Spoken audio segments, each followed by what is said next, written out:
Dans une petite dizaine de jours, ça y est, ça arrive les amis, coup d'envoi du 17e Euro de l'histoire, et c'est une véritable vague qui va déferler en Allemagne, des Albanais aux Hongrois en passant par les Serbes et les Turcs, dans l'une des plus grosses vidéos de l'année 2024 sur la chaîne, tour d'horizon des plus fortes ferveurs du continent à l'assaut de l'Euro. Générique.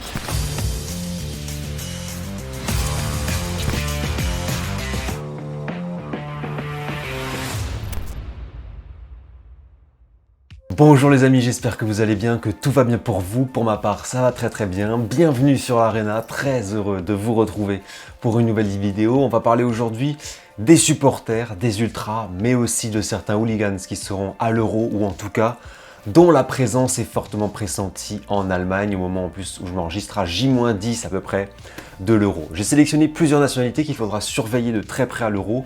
Leurs matchs risquent d'être des véritables bouillons en tribune, ça risque de faire beaucoup de bruit. Et pour certains, il y a aussi, pour coller à certaines thématiques de la chaîne, une forme d'ultra-politisation et ou de risque de violence, ce qui va bien sûr nécessiter un encadrement énorme de la part des autorités allemandes, surtout près de leurs frontières où un afflux stratosphérique de supporters est attendu.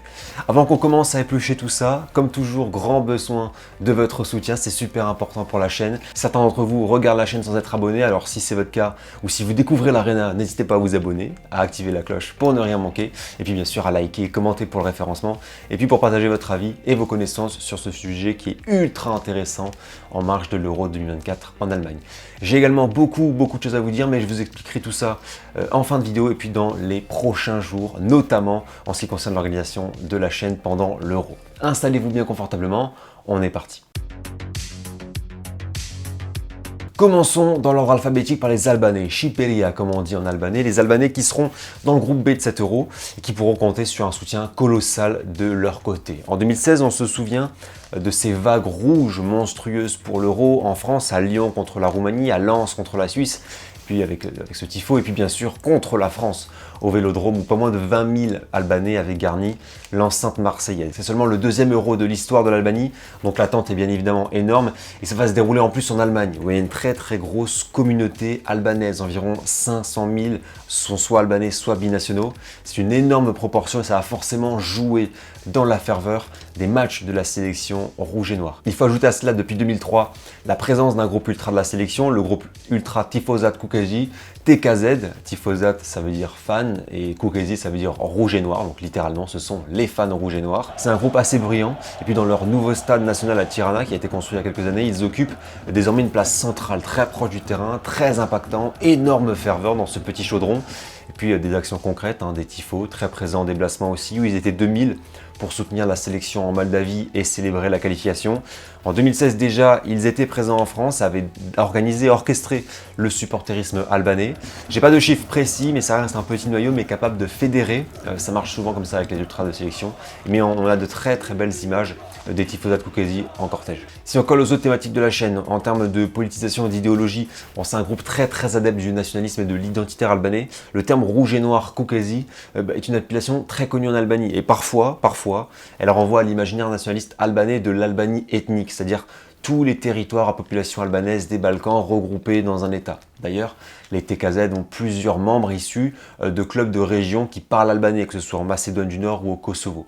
Et puis, bien évidemment, les deux grands groupes ultra-albanais, Gerils du FK Partizani et Tirana Fanatics du FK Tirana, envoient aussi un contagion au sein des Tifozat. Il y a un très fort patriotisme, une forte présence du drapeau, de la nation, des symboles nationaux aussi, comme le Keleche Shqiptar, le chapeau blanc traditionnel albanais que les ultras portent très souvent, qui est d'ailleurs sur le logo aussi du groupe et qu'on verra à l'Euro, ça c'est sûr. Ils partagent aussi sur leurs réseaux sociaux, notamment Instagram, des références à l'histoire albanaise et aux grands moments de ce qu'on appelle là-bas Kombetar et la nation. Et puis les chants manifestent également toutes ces idées. Ici on entend par exemple les TKZ chanter Shqipteri etnike, Albanie ethnique, Albanie ethnique. La revendication du Kosovo est également très souvent véhiculée par la voix mais aussi les banderoles reflétant bien les idées d'unification des populations albanaises assez chères dans la scénographie ultra du pays. On voit d'ailleurs sur cette image un Albanais avec le t-shirt noir représentant la carte ethnique albanaise qui englobe des régions qui vont bien au-delà des frontières actuelles de l'Albanie. Ici, un drapeau de l'UÇK, l'armée de libération du Kosovo, qui a combattu pendant la guerre du Kosovo. Et puis la présence aussi d'hooligans albanais qu'il faudra surveiller à l'Euro. Certains s'étaient battus avec les Polonais en qualif, et ça accentue aussi cette ultra-politisation de la tifoserie albanaise parce que les Hools véhiculent ces mêmes idées, et notamment la haine anti-serbe. Il n'est pas rare de retrouver dans le virage albanais ces deux mâts ou ces drapeaux FCK, SRB, Fuck Serbia. La récente démonstration des TKZ devant le siège de la Fédé pour protester contre la candidature commune avec la Serbie à l'Euro 21 en 2027, merci à la page Foot Albanie sur X pour la petite notification, témoigne également de cette animosité dont on avait longtemps parlé sur la chaîne, qui est réciproque et qui agitera peut-être les tribunes de l'Euro 2024. Les Albanais seront clairement un gros morceau de tribune de cet Euro et un point vocal à suivre pour soutenir l'Albanie dans le groupe de la mort avec l'Italie, l'Espagne et la Croatie. Les Croates, parlons-en, là aussi un peuple extrêmement patriote. On a pu en parler lors des ultras politiques sur les Bad Blue Boys et la Torcida. Ce sont des supporters dont les ultras et Hools sont très politisés, très amoureux de leur nation. En témoigne cet épisode incroyable de l'Euro 2012 quand des policiers polonais avaient arrêté un membre de la Torcida d'Hajduk, qui a ensuite été secouru par des hooligans du Dynamo Zagreb, le club le plus rival, le plus détesté des fans d'Hajduk. Malgré les rivalités, il y a une cause qui met tout le monde d'accord, Hrvatska, la patrie, le damier rouge et blanc. A l'inverse des Albanais, en revanche, il n'y a pas de groupe ultra de la sélection croate, pas d'unification. Donc voilà comment ça devrait se passer dans les tribunes pour soutenir la Croatie. Déjà, il y aura du monde. Souvenez-vous de l'Euro 2007, dernier Euro de référence, puisque l'Euro 2021 s'est déroulé avec les jauges Covid et puis dans des conditions particulières. Il y avait des fans de la Croatie partout en France. Ça a été très puissant, très présent, notamment à Paris, contre la Turquie, à Lens, contre le Portugal. Ils auront le soutien d'une très forte diaspora. Beaucoup de joueurs d'ailleurs de Croatie soit jouent en Allemagne, soit sont nés en Allemagne. Plus de 400 000 Croates ou Albano-Croates vivent de l'autre côté du Rhin, et c'est sans compter aussi sur la diaspora croate en Autriche, qui fera probablement le voyage en Allemagne. Donc on a déjà tous ces lambdas, tous ces individus qui viendront supporter la Croatie, en plus des Croates de Croatie. Et parmi ces Croates, les ultras. On va avoir parmi eux des ultras des Bad Blue Boys, de la Torcida Split, mais aussi de l'Armata Rijeka ou de la Korta Osijek par exemple. Chacun viendra avec son drapeau croate, parfois avec le nom de son club ou de sa ville sur le drapeau.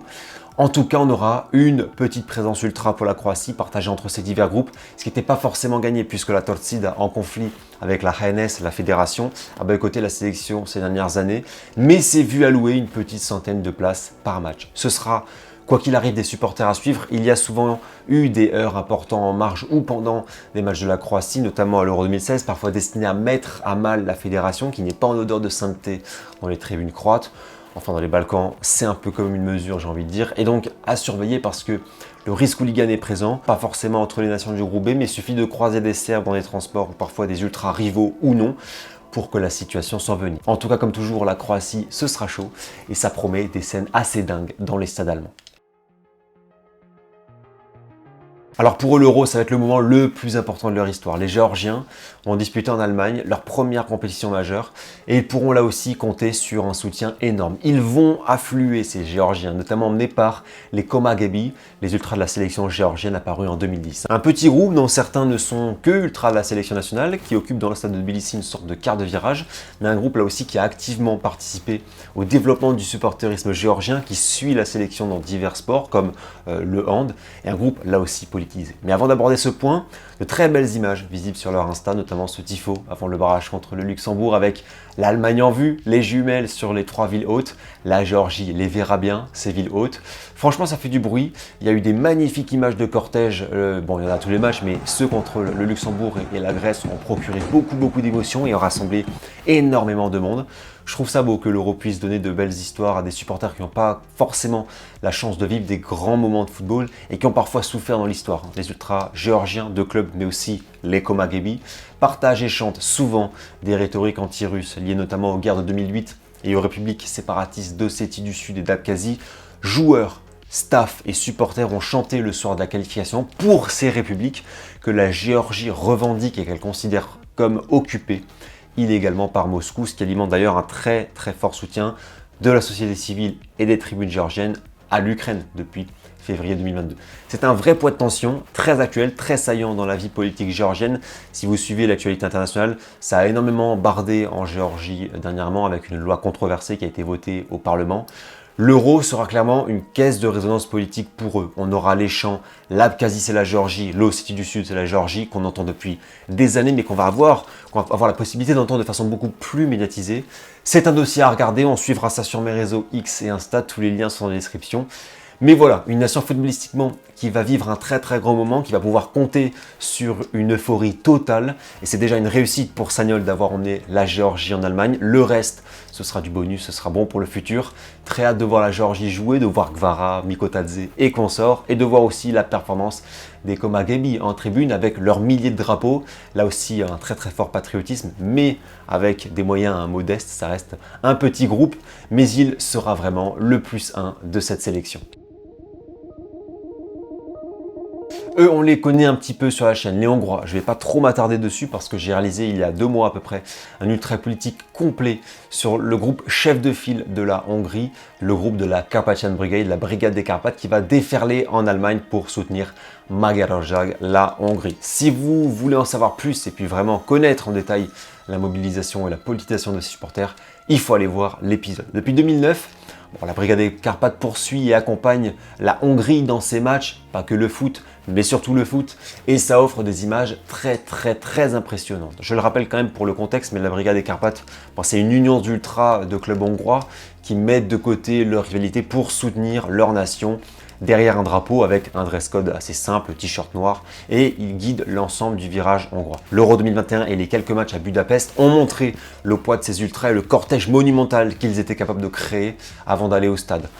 On a 2 chants qu'on entendra très probablement de leur part à l'Euro. Le premier, c'est Hajrá Magyarország, allez la Hongrie. Vous allez voir, c'est la brigade qui lance et c'est le virage qui reprend et qui accompagne le chant.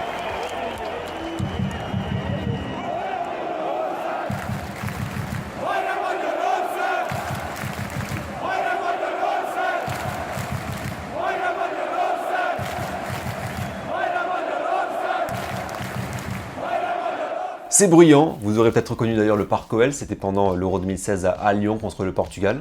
Parce que oui, beaucoup ont été impressionnés et ont découvert ces Hongrois et leurs ultras à l'Euro, notamment à Marseille avec ces images de cortège qui les ont emmenés jusqu'au virage sud contre l'Islande où ils ont fait un boucan assourdissant. Et puis deuxième chant qu'on entendra probablement en Allemagne, c'est le fameux Ria Ria Hungaria, à l'image pendant un match contre le rival historique slovaque il y a quelques années.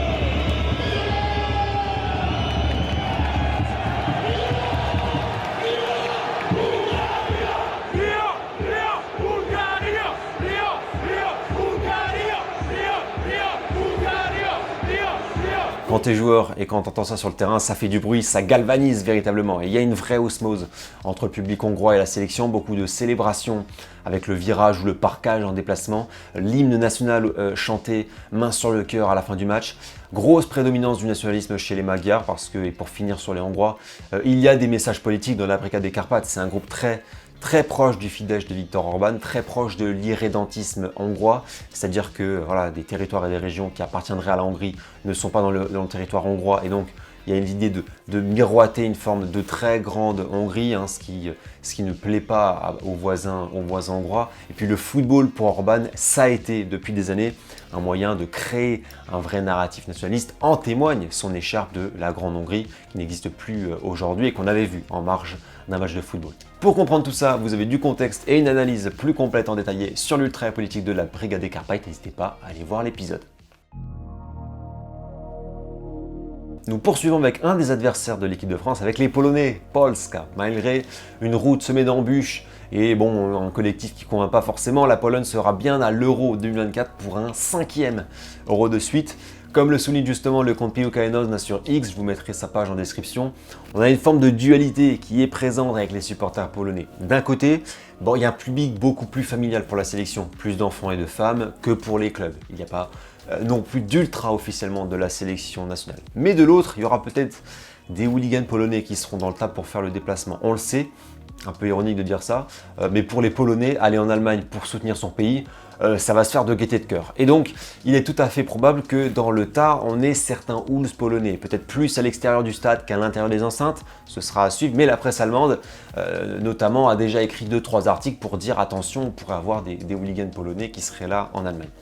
Très vite, les tickets après la qualif contre les Gallois se sont vendus comme des petits pains chauds croustillants. Il y a une réelle ferveur polonaise qui sera là, qu'on pourra voir dans le stade avec tous les drapeaux polonais où il est écrit en noir la ville ou la région d'origine des supporters et parfois des associations de clubs et de supporters.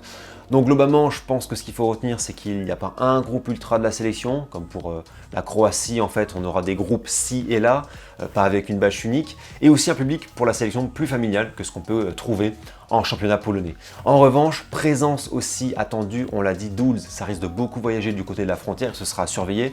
Je pense que les autorités allemandes sont sur le coup.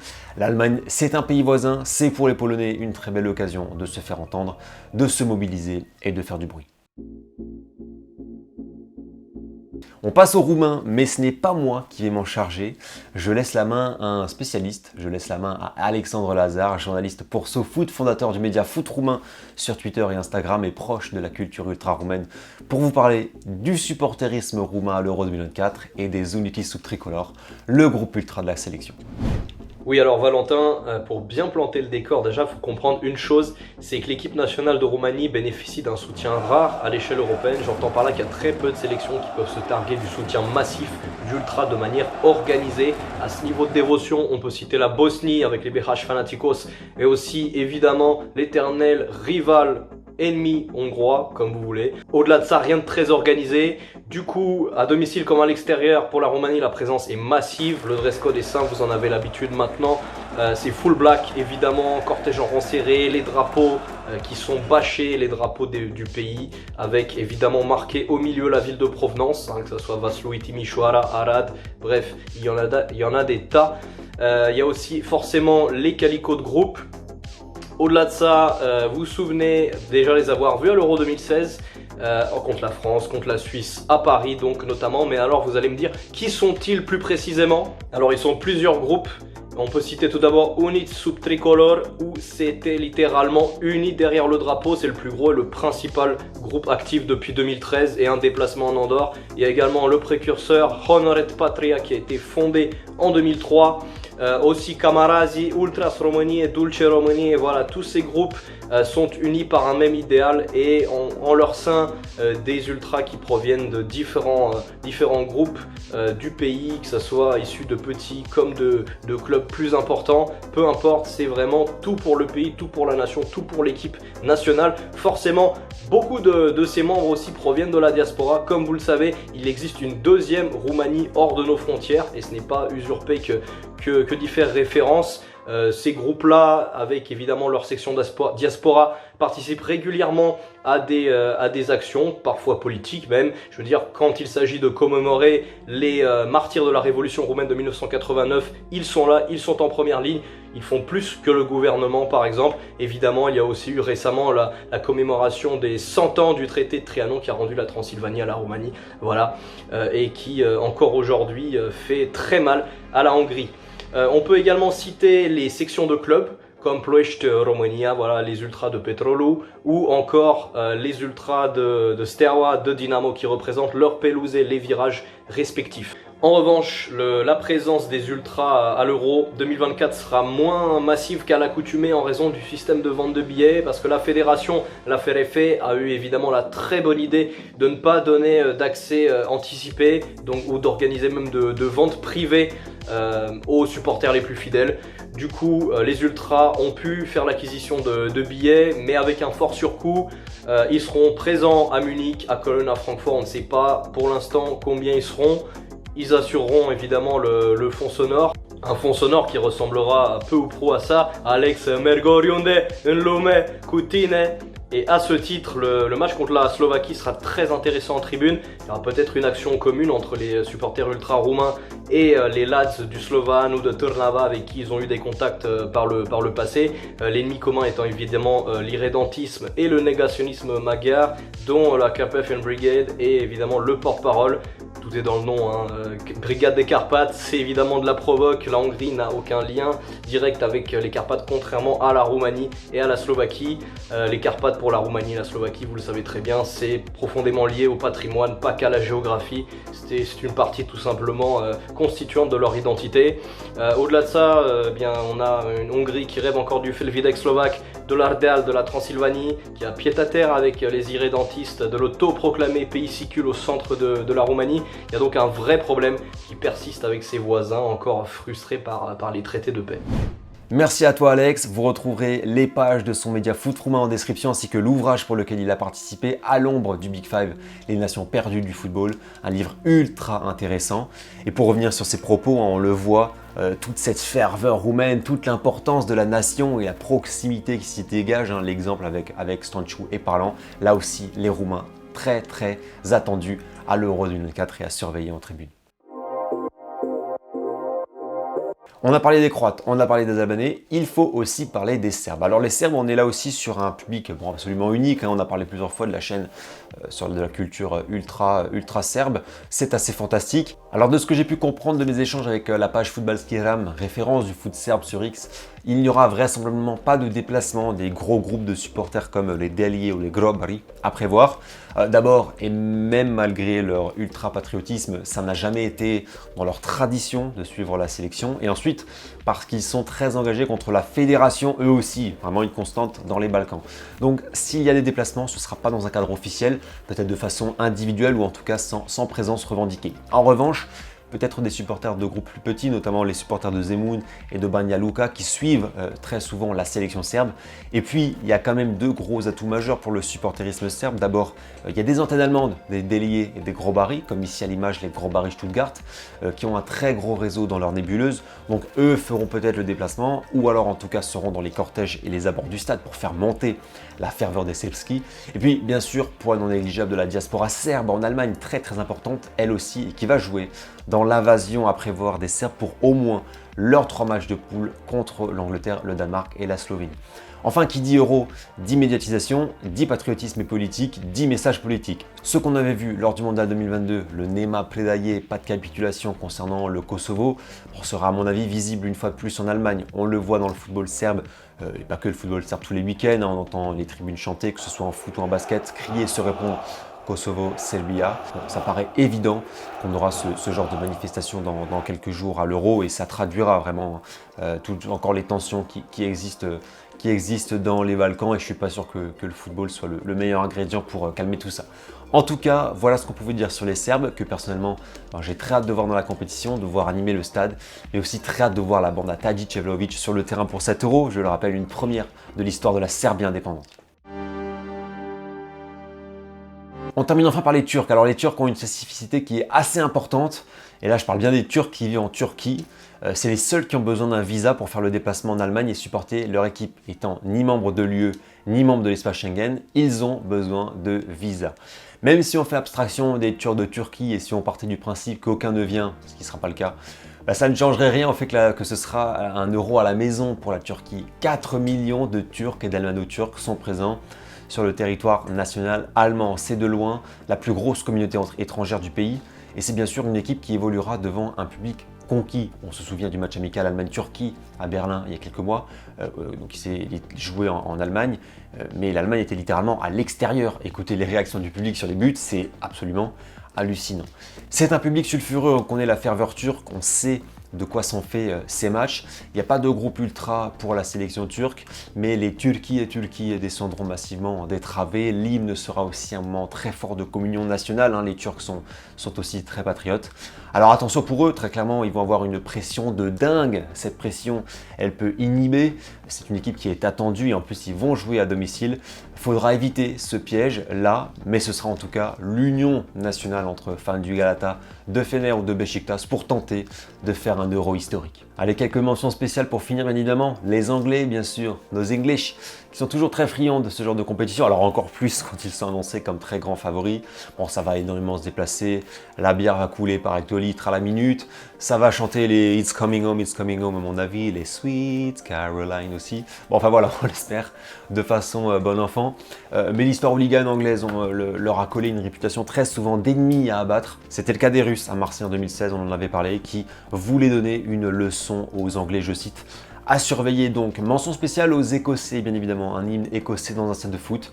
c'est absolument sensationnel. Arrive gonflé à bloc dans cet Euro. En plus, ils auront le privilège de jouer l'ouverture. Ça promet une ambiance incroyable. Certains seront vêtus en kilt pour faire honneur à la tradition de la Tartan Army. Bref, l'Écosse, ce sera aussi un truc de ouf. Et puis, on peut également mentionner les Tchèques qui en plus joueront à Leipzig certains matchs, pas très loin de chez eux. Donc là encore très mobilisés à mon avis, surtout qu'on a une très grosse présence ultra côté tchèque. Il y a également pas mal de Wolves, ce sera à surveiller. Et puis enfin, dernière mention honorable, les Ukrainiens, eux aussi seront massivement soutenus en Allemagne. Beaucoup d'Ukrainiens vivent en Allemagne depuis plusieurs années, mais aussi et surtout depuis 2022 avec l'Allemagne qui a accueilli beaucoup de réfugiés ukrainiens et qui a beaucoup œuvré pour faciliter le football ukrainien, notamment en accueillant la sélection pour des matchs, mais aussi le Shakhtar à Hambourg qui a joué la Ligue des Champions. Et à chaque fois que la Sbirna a joué ses matchs devant son public dernièrement, comme ce sera le cas à l'Euro devant des milliers de fans toujours meurtris par la guerre, eh bien il y aura beaucoup de revendications politiques. Si vous voulez en savoir plus sur les tribunes ukrainiennes et la politisation, je vous invite à voir cette vidéo qui s'affiche en haut à droite de votre écran. Voilà les amis, c'est la fin de cette énorme vidéo. J'espère qu'elle vous a plu. Si c'est le cas, n'hésitez pas à commenter, à liker, à partager, surtout à vous abonner pour me soutenir et soutenir la croissance de la chaîne. Surtout que ça y est les copains, ça y est, après tant d'attente, tant d'années d'attente, j'en ai beaucoup parlé sur la chaîne, l'Euro est là et je vous prévois quelques vidéos et puis des lives pour suivre ensemble la compétition. Je compte sur vous pour être là. J'en profite bien sûr pour remercier Alex de Football Roumain qui est intervenu dans la vidéo. Je vous mettrai bien sûr son lien en description. Merci encore à toi Alex. Mais aussi Futbalskiram, Pilkaenozna, Football Albanais. Vous retrouverez les liens et pages de tout ce beau monde en description. C'est tout pour moi les amis. À la semaine prochaine pour un format de vidéo absolument inédit sur la chaîne. Très hâte de vous dévoiler tout ça. Belle semaine à toutes et à tous. Prenez soin de vous et surtout, profitez des vôtres. Ciao, ciao.